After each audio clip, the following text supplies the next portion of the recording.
This video is sponsored by Google. This is the Google Pixel 9 Pro XL that Google just launched. And whilst technically it is a phone, after using it for a couple of weeks, this is the tech that changes everything. Let me explain.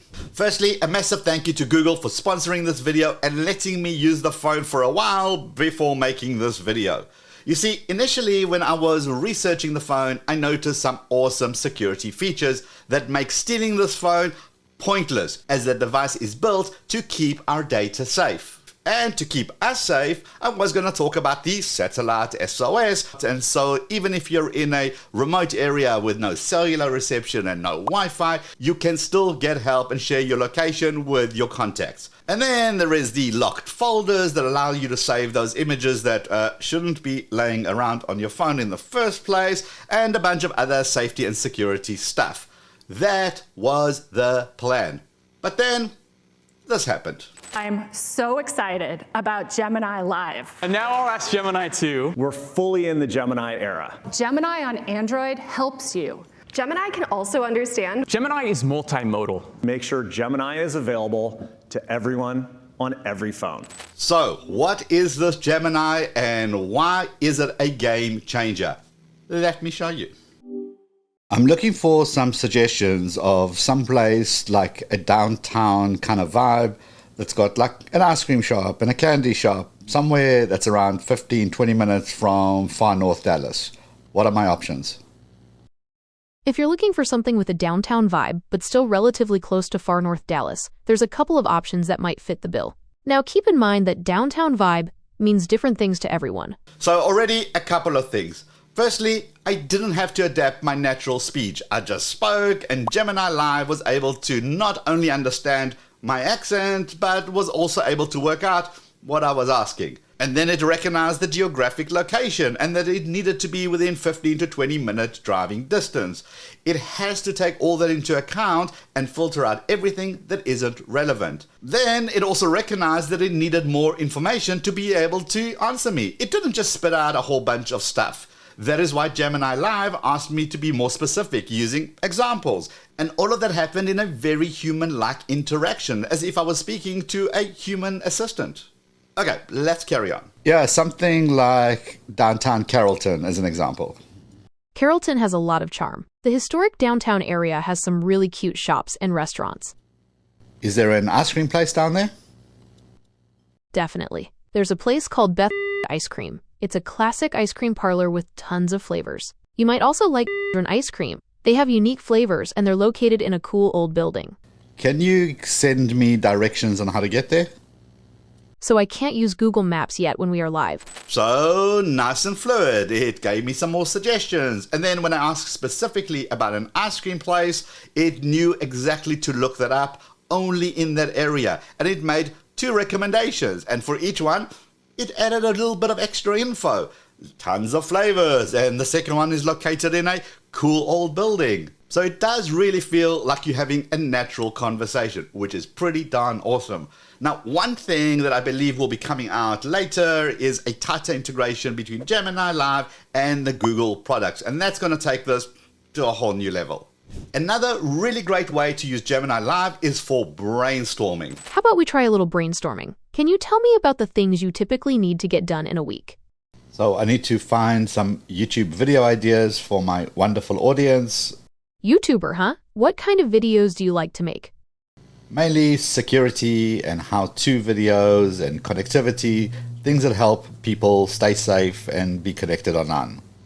You could try focusing on a specific type of security threat for a week or so, like phishing scams or bad home Wi-Fi passwords. Since you already have a good idea of what your audience likes, maybe you could ask them for suggestions. You could do a quick poll on your community tab. You could even do a live stream where you ask your viewers for their input. It would be a fun way to connect with them. So it got what I was going for, and it helped to come up with a whole bunch of suggestions.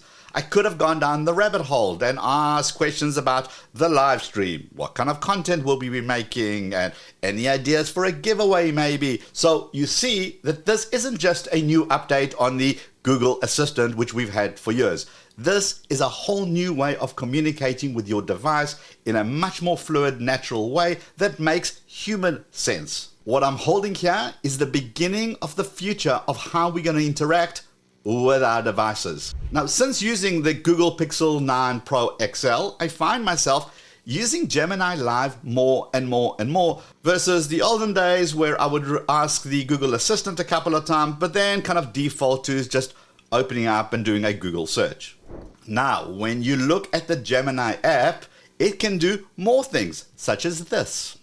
So let's say you're watching a YouTube video and it's got some really, really great information, but you're not going to remember all of this. So what you do is you open up the Gemini app, press the About This Video button, and then you can ask it questions about this particular video. So in this case, I'm going to ask it, what are the things to do in NYC as recommended here? And after taking a couple of seconds, it will then spit out a list of the important items from this particular video. And what I can then do is I can press the three little dots. I can then send it to my Gmail. And another cool feature is being able to snap a picture and ask it a question that goes way beyond that circle search. Right, firing up the Gemini app, I'm going to press the camera button and I'm going to take a picture of some items that are currently in the pantry. And I'm going to attach it and then I'm going to ask it questions. So what is a simple recipe idea that I can make? And there's nothing simple about this. It's got to identify everything that's in the picture. It's got to identify the question that I'm asking, put the information together, and come up with a result. I also like that you can use the Gemini app to do this. Right, let's write an email.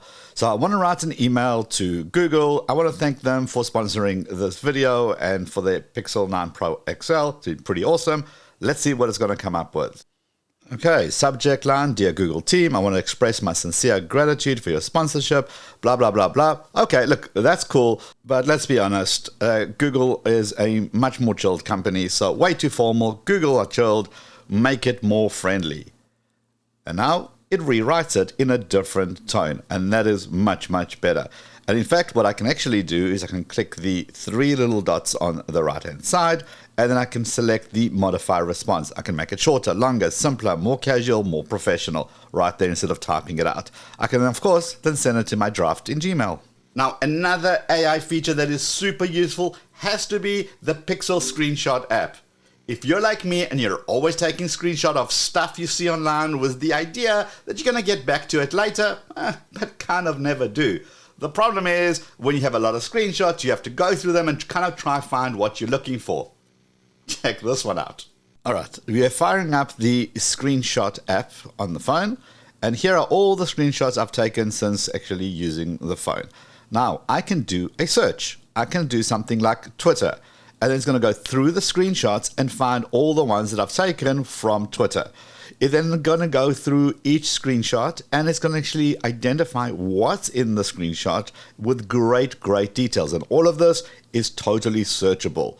I can also create a collection. In my case, tips. These are the tips that I collect from amazing people online with really good advice. I can just bang them into that particular collection and I can access it whenever I want to. And it's not only text, because I can type the word coffee. It then identifies that this is an image of coffee cups, even though it doesn't really say the word coffee anywhere, and then it breaks that down. I loved screenshots before, but now, wow. All right, now you must be thinking, all right, what about privacy? Now, apps like the Pixel Screenshot runs on the device itself because it has Gemini Nano and it doesn't need any internet access. The data stays local so it doesn't get sent away for processing. Whereas Gemini Live obviously needs an active internet connection as it runs in the cloud and needs to be processed and obviously needs to find the results and get the information you were looking for. So when it comes to privacy, much like any AI in the cloud, you have to be aware that the privacy policy is clear. Don't enter anything you wouldn't want a human reviewer to see or Google to use. For example, don't enter your confidential or data you don't want to be used to improve Google products, services, and machine learning technologies. Google also uses human reviewers who review the conversations, but these conversations are not linked to your account. And again, Google isn't trying to hide anything. It is right there in the privacy document, and they need this process to make the products better for everyone. It's no different than any other AI product out there. Now, we haven't even gotten into the camera stuff, or the Pixel Studio app that lets you create images with AI, or the AI editing feature for photos and videos. Let me know if you want to see a video about that and how much AI is playing a powerful role here. Now, if you're quick and you're one of the first 100 people to click the link below, you can get yourself $50 off the purchase of the Pixel 9 series. And after you've purchased your phone, check out this video on why you should be rebooting your phone. And give the video a quick thumbs up before you head out, and I'll see you in this video. Let's go.